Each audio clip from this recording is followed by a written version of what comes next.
Now we are going to start with a new topic, functions. Before moving on to functions or new topic, we will learn some common terms which we'll be using in this topic. First one is the ordered pair. What do you mean by an ordered pair? बहुत simple सा concept है. If मान लीजिए दो set है हमारे पास ए और B, उसमें से हमने दो एलिमेंट लिए, एक्स मैंने लिया ए में से और वाई मैंने लिया बी में से. Then we can say x comma y belongs to a cross b. तो ये जो x comma y लिखा है मैंने राउंड ब्रैकेट के अंदर x comma y, ठीक है, this is said to be an ordered pair. इसको हम कहते हैं ordered pair. Now it is said to be an ordered pair because ये x जो है हमारा a में से आ रहा है और जो y है जो वो b में से आ रहा है. अगेन ये जो x है इसको हम कहते हैं x is pre-image of y. Similarly, y को हम कहते हैं y is image of x.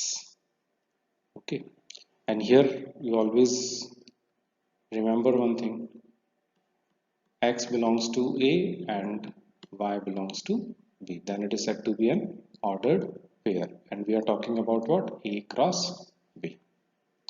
Suppose हमारे पास सेट है, ए हमारे पास है सपोज 1, 2, 3 और बी हमारे पास है suppose A, B, C.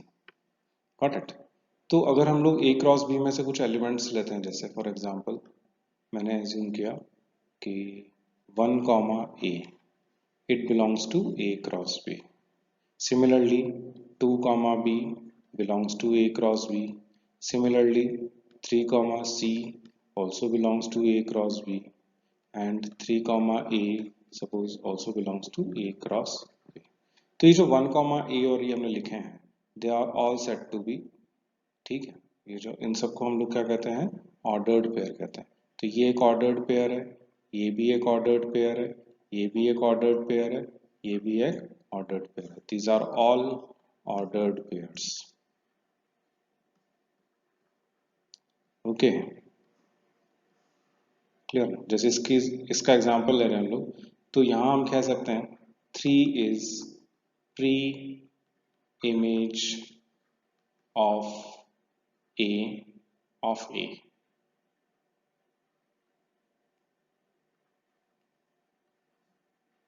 And similarly A is image of 3. This is an example. Okay, clear? तो ये हमेशा ऑर्डर्ड पेयर होते हैं. तो जब हम लोग ऑर्डर्ड पेयर बनाते हैं तो ऑब्वियसली ये जो सेट ए है ये इसमें से आएगा और सेकंड एलिमेंट जो है वो हमारा सेकंड सेट में से आएगा. यानी x will always belong to the first set if we are talking about a cross b. तो x तो इसमें से आएगा और y इसमें से आएगा अगर हम a क्रॉस b की बात कर रहे हैं. तो जैसे हमारे पास ये सेट थे 1, 2, 3, ठीक है, तो 1, 2, 3 हम लोग मार्क कर रहे हैं यहाँ पे 1, 2, 3 and this is your A, B, C. तो 1, A, तो 1 से A हमारा लिंक बन रहा है एक, तो इसीलिए जो लिंक्स होते हैं यही ऑर्डर्ड पेयर बनाते हैं. सिमिलरली 2, B, तो 2 का B से लिंक है 3C, so this is 3C and 3 and A. These are said to be ordered pairs. मान लीजिए हमारे पास दो सेट हैं A और B, these are two sets. Okay, इससे हम लोगों ने निकाला A cross B, cross product of two sets. इसके जो सबसेट्स होते हैं वो बनाते हैं relation from A to B, ठीक है. ओके, ये जो है ये सबसेट्स हैं, ठीक है, and this is your cross product. Okay, now again relation से हमारा बनता है function from A to B. This is said to be a function. ये कहलाएगा हमारा relation. Okay, this is a relation and this is your function. अब एक relation function कब हो सकता है तो वो कंडीशन हम लोग देखने वाले हैं, ठीक है. A relation from A to B is said to be a function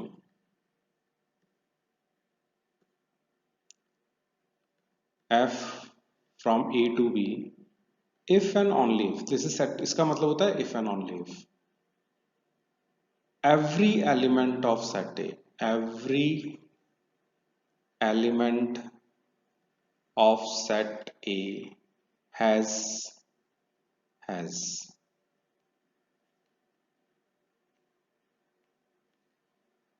unique image in set B. In set B, तो दो पॉइंट हमारा बहुत इंपॉर्टेंट है, दो चीजें मैं बहुत हाईलाइट कर रहा हूं. First one is every element of set है unique image in set B. तो जो रिलेशन इस कंडीशन को सेटिस्फाई करता है उसको हम कहते हैं फंक्शंस. तो दो पॉइंट इंपॉर्टेंट है. First one is every element of set A should have a unique image in set B. These 2 points define the function. Now we are given two sets A 1 2 3 4 and B is equal to suppose A comma B comma C. Let us check when a relation can be a function.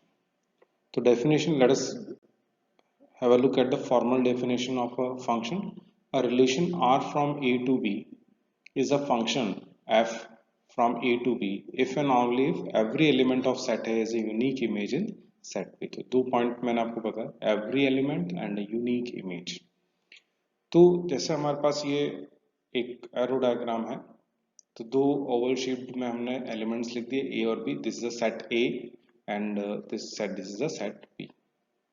Now every element का मतलब ये है कि set A के सारे elements, all these four elements should have a link in set B. ठीक है, clear.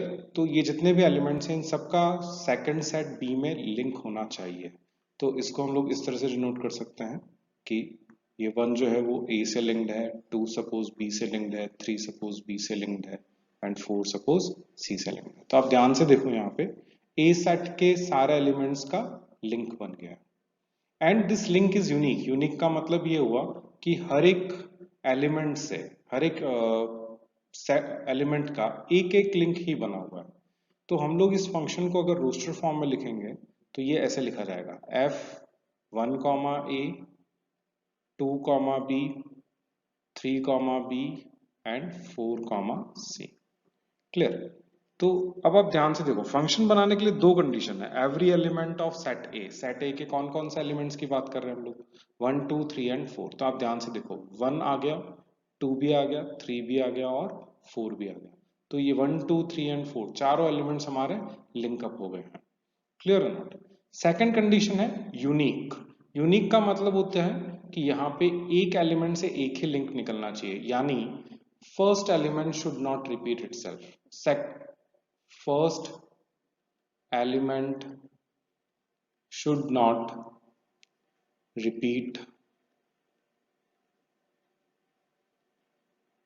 itself in roster form. तो ध्यान से देखो, यहाँ पे कोई रिपीट हो रहा है क्या, 1 2 3 4 सारे एक एक बार ही आ रहे हैं, यानी एक एक टाइम ही आना चाहिए. तो इसका मतलब दिस इज अ फंक्शन. ठीक है. और every element of set has unique image, यानी इसका मतलब ये होगा every element should be linked in set B. Every element of set A should have a link in set B. Now functions को हम लोग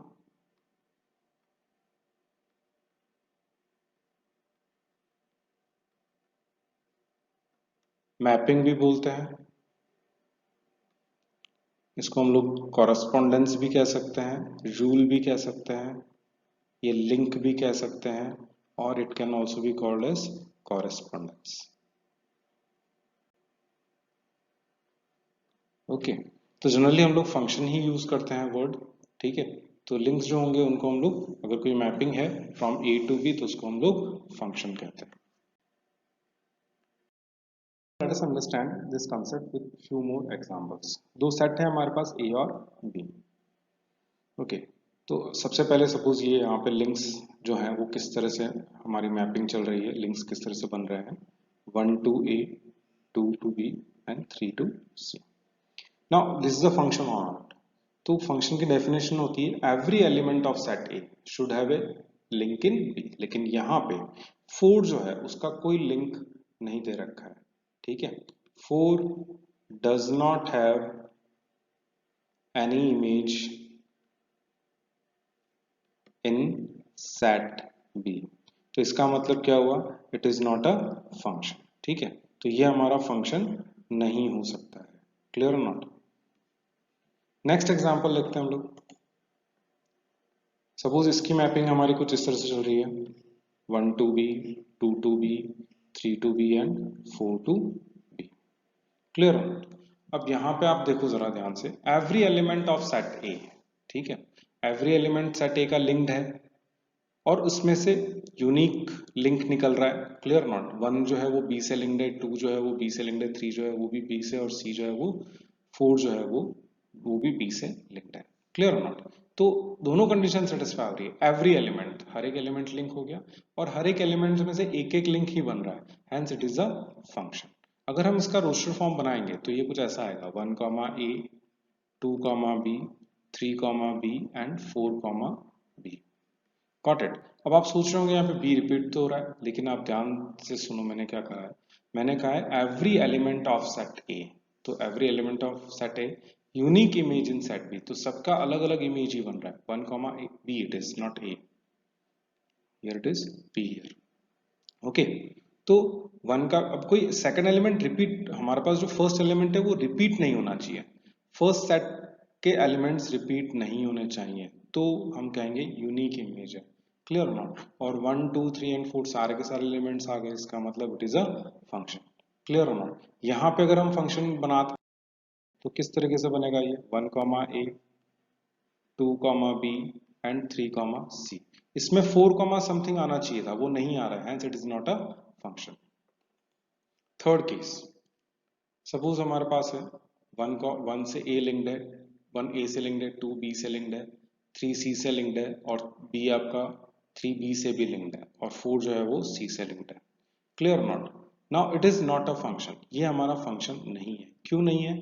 क्योंकि जो 3 है हमारे पास, ठीक है, 3 एलिमेंट जो है सेट ए का, इसकी दो इमेजेस आ रही हैं. 3 does not have a unique image in set B. तो इसका अगर मैं रोस्टर फॉर्म बनाता हूं तो आपको इससे और क्लियर हो जाएगा कि इसका हम रोस्टर फॉर्म बनाए तो ये आएगा 1 comma A, 2 comma B, 3 comma B, 3 comma C and then it is 4 comma C. तो आप ध्यान से देखो, एलिमेंट्स आ रहे हैं 1 2 3 एंड 4 सारे एलिमेंट्स हमारे सेट ए के लिंक्ड हैं. बट यहाँ पे एक एलिमेंट ऐसा है जो दो इमेजेस रखता है. 3 का एक तो बी भी आ रहा है और 3 का सी इमेज भी आ रहा है, यानी फर्स्ट एलिमेंट आपका रिपीट हो रहा है. Hence it is not a function. तो हमारे पास सिर्फ एक सेकंड वाला केस जो था वो फंक्शन बन रहा है क्योंकि वो दोनों कंडीशन को सेटिस्फाई कर रहा है. क्लियर और नॉट. तो आपको दो चीजें ध्यान रखनी है. अगर हमारे पास एरो डायग्राम है तो हम लोग ये देखेंगे कि फर्स्ट सेट के सारे एलिमेंट्स लिंक्ड होने चाहिए और वो सारे लिंक यूनिक होने चाहिए. सेकेंड थिंग, अगर हम लोग सेट्स को इन रिलेशंस को रोस्टर फॉर्म में डील कर रहे हैं, रोस्टर फॉर्म में लिखा हुआ है और हम चाहते हैं कि वो फंक्शन है या नहीं है, हम ये चेक करना चाहते हैं, तो आपको ये चेक करना है कि फर्स्ट एलिमेंट सारे जो सेट ए के हैं सारे एलिमेंट्स फर्स्ट एलिमेंट्स में हो जाने चाहिए और वो रिपीट नहीं होने चाहिए, तो it will be a function. एक गिवन रिलेशन फंक्शन होगा या नहीं होगा इसको चेक करने के लिए हमारे पास एक और मेथड है, that is called as vertical line test.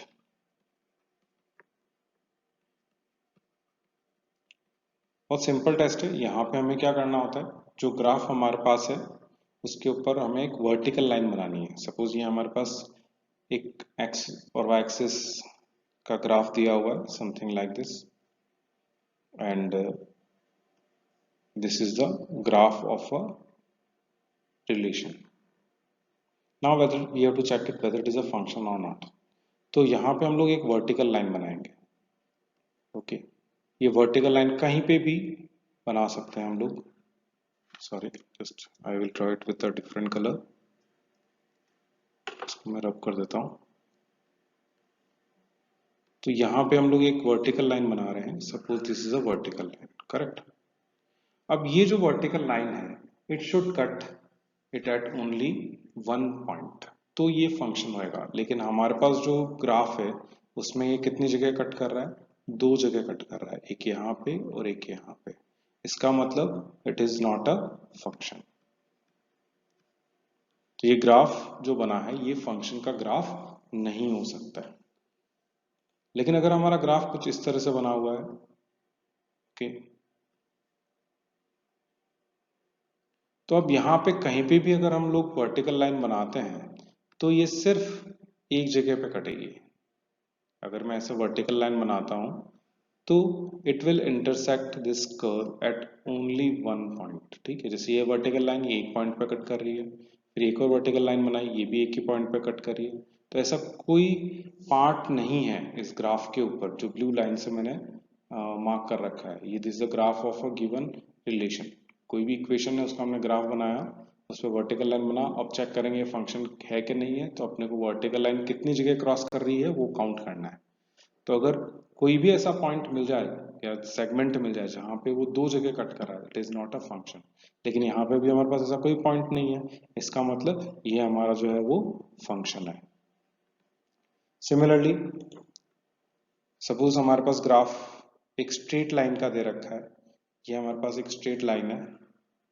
Obviously this is also be a function, क्योंकि यहाँ पे अगर मैं वर्टिकल लाइंस बनाता हूँ तो एक लाइन सपोज मैंने यहाँ बनाई, एक लाइन यहाँ बनाई, एक लाइन यहाँ बनाई, एक लाइन यहाँ बनाई, तो ये स्ट्रेट लाइन के इस ग्राफ को सिर्फ एक एक पॉइंट पे ही कट कर रही है। क्लियर। तो ये भी एक पॉइंट पे ही कट कर रही है, सेकंड लाइन जो है वो भी हमारी एक पॉइंट पे ही कट कर रही है, थर्ड लाइन भी एक पॉइंट पे ही, फोर्थ लाइन भी हमारे पास। ऐसा कोई भी पॉइंट ऐसा नहीं है ग्राफ के ऊपर, या सेगमेंट ऐसा नहीं है लाइन के ग्राफ के ऊपर जहां पे दो जगह कट कर सकती है vertical lines, then it is said to be a function. तो this is a vertical line test. Now how do we represent functions, लिखा कैसे जाता है। y is equal to F X, ये स्टैंडर्ड फॉर्म है लिखने का तरीका। ओके यहाँ पे x जो है वो हमारा इंडिपेंडेंट वेरिएबल है,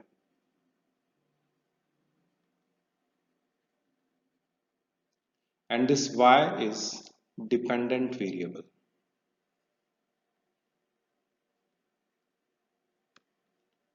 x को हम लोग इंडिपेंडेंट वेरिएबल इसलिए बोलते हैं क्योंकि x can take any value, y is dependent variable because y की वैल्यू जो है वो x की वैल्यू पे डिपेंड करती है। क्लियर। अब ये वेरिएबल हम किसी भी फॉर्म में रिप्रेजेंट कर सकते हैं। जो ये x इंडिपेंडेंट वेरिएबल है इसको हम लोग किसी भी फॉर्म में रिप्रेजेंट कर सकते हैं। अभी जैसे x है तो इस x को भी x हो सकता है, a हो सकता है, b हो सकता है, u हो सकता है, v हो सकता है और t भी हो सकता है, एंड एनीथिंग लाइक दिस। ठीक है ना। यहाँ पे फंक्शन जो f है उसको हम लोग जनरली f से ही लिखते हैं, but it can be g, p, q and so on something like this. ठीक है ना। यहाँ पे हम लोग इसमें f की जगह पे कुछ भी लिख सकते हैं, कोई भी जो क्वेश्चन में डिफाइंड है उसके according. It can take any notation. Okay basically x जो होता है वो हमारा इनपुट इंडिपेंडेंट वेरिएबल जो है वो इनपुट वैल्यूज को डिनोट करता है। क्लियर। इनपुट वैल्यूज का मतलब हुआ कि हम लोग x की वैल्यू जो इनपुट करेंगे उससे हमारा y आएगा, तो so y is said to be an output values. तो इन शॉर्ट आपको हम रिलेशन में मैंने बताया था इनपुट वैल्यूज जो x होती हैं it is the domain. Clear और नोट। तो ये जो है ये डोमेन है and this is a range.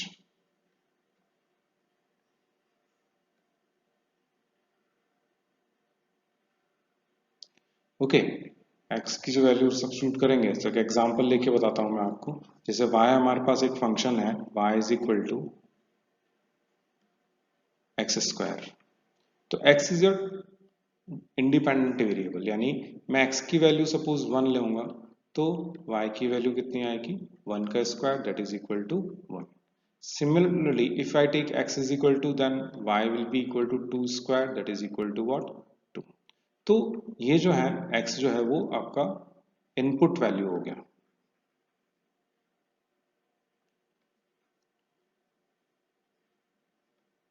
ये हम लोग इनपुट कर रहे हैं, ठीक है ना, सब्स्टिट्यूट कर रहे हैं फंक्शन के अंदर, ठीक है ना, इसको हम कहते हैं फंक्शन. ओके. और y की जो वैल्यू है वो आउटपुट वैल्यूज है. तो y की जो वैल्यूज आ रही हैं 1 और 2 they are said to be output values.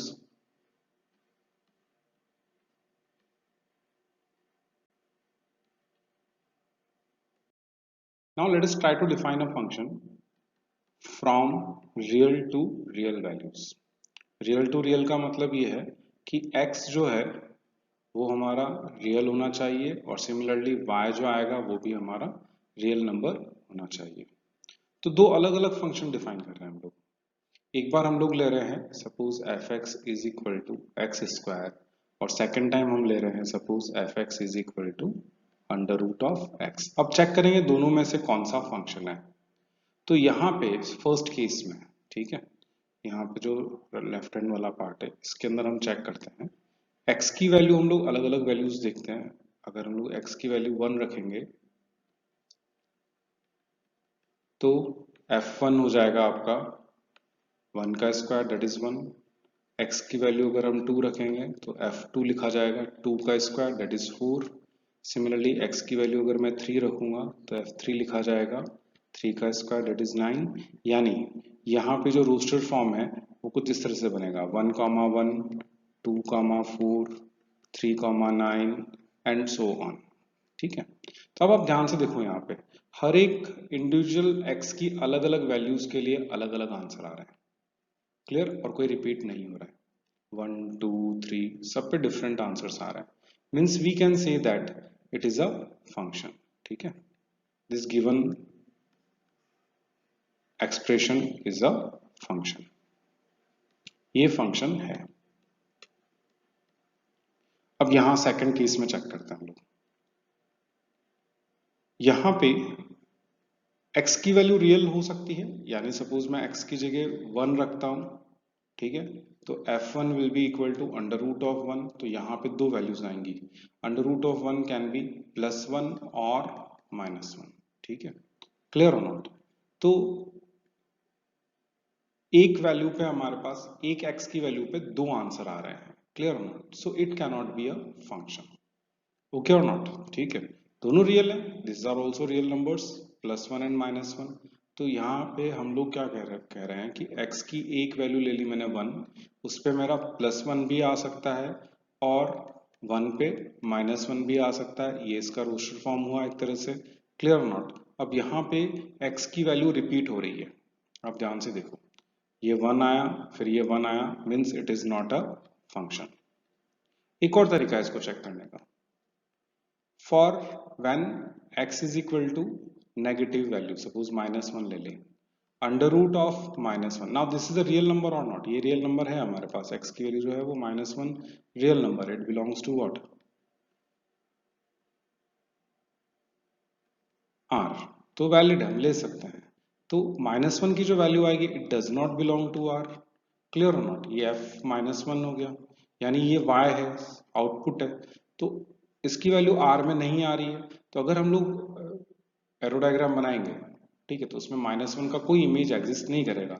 यानी x is equal to -1 does not have any image in r means real number के सेट में. इसका मतलब it is not a function. तो हम दो तरीके से चेक कर पा रहे हैं यहाँ पे. तो एक तो हमारा एवरी एलिमेंट ऑफ सेट ए, यानी यहाँ पे सारे एलिमेंट्स के लिए हमारे पास इमेज एग्जिस्ट नहीं करती है. सेकंड थिंग यूनिक नहीं है. यूनिक का मतलब ये होगा कि एक ही आंसर आना चाहिए, लेकिन यहाँ पे दो आंसर्स आ रहे हैं हमारे पास +1 and -1. Hence it is not a function. Suppose हमारे पास एक फंक्शन है f x is equal to x square +1. This can also be written as like this. और y is equal to x square plus 1। Okay, अब यहाँ पे जो variable है वो हमारा x है, ब्रैकेट के अंदर x लिखा हुआ है, इसका मतलब ये हुआ कि राइट हैंड साइड में जो एक्सप्रेशन है वो भी हमारी x में है। If I change this variable to suppose t, तो फंक्शन में क्या चेंज आएगा, this will become t square plus 1। तो क्या देखो आप ध्यान से, मैंने x की जगह t लिखा था, तो यहाँ पे x की जगह वापस t आ जाएगा। क्लियर और not? Similarly, if I substitute this x with a constant, suppose मैं x की जगह पे suppose 1 रख रहा हूं, तो सिमिलर चेंज आपका राइट हैंड साइड में भी आएगा। अब x की जो वैल्यू है यहाँ पे हमने कितनी ले ली है, 1 ले ली है, तो x की वैल्यू हमारे पास यहाँ पे 1 है, इसका मतलब यहाँ पे भी हमारा 1 हो जाएगा, राइट हैंड साइड में भी ये 1 लिखा जाएगा, तो इसको मैं लिखूंगा 1 square plus 1। So your answer is equal to what, 2। In case if I substitute this x with suppose 2x, अब x की जगह हम लोग क्या रिप्लेस कर रहे हैं, 2x रिप्लेस कर रहे हैं, x की जगह हम लोग क्या चेंज कर रहे हैं, 2x कर रहे हैं, तो सेम चेंज आपका रिफ्लेक्ट होगा राइट हैंड साइड में भी। So we can write it like this, this is your 2x का whole square plus 1, this implies that f2x is equal to 4x square plus 1। ठीक है, तो ये हमारा फंक्शन सेम फंक्शन है। ओके, तो जो चेंज आपका लेफ्ट हैंड में x की जगह पे आ रहा है वही चेंज हमारा राइट हैंड में x की जगह पे आएगा। अगर मैं इसको रिप्लेस कर दूं 1 अपॉन x से, x की जगह मैं क्या लिखना चाहता हूं, सपोज 1 अपॉन x लिखना चाहता हूं। ओके, तो 1 अपॉन x, यानी अब मैं x को किससे रिप्लेस कर रहा हूं, x को मैं अब 1 अपॉन x से रिप्लेस कर रहा हूं, तो same change will be reflected in right hand side also. ठीक है, तो this is equal to 1 upon x का होल स्क्वायर प्लस 1। आप ध्यान से देखो, इस x की जगह पे हमारे पास fx था, x स्क्वायर प्लस 1, इस x की जगह मैंने 1 अपॉन x रखा, तो इस x की जगह भी 1 अपॉन x का whole square plus, so this is equal to 1 upon x square plus 1। Okay, point ये है कि जो चेंज हम लोग x में करेंगे, if it is a function, x में जो भी चेंज लेके आएंगे वही आपका राइट हैंड साइड में भी आएगा। एक लास्ट एग्जांपल और देख लो इसी टाइप का, suppose I substitute this fx with x square plus 1, x की जगह मैं x स्क्वायर प्लस 1 रख रहा हूँ, तो सेम प्रोसेस हमारा किसमें आएगा, राइट हैंड साइड में x स्क्वायर प्लस 1 का होल स्क्वायर प्लस 1। क्लियर हो ना? तो इसका होल स्क्वायर हम ओपन करेंगे तो x4 plus 2x square plus 1 plus 1, so that is equal to x to the power 4 plus 2x square plus 2 is the required answer for this one.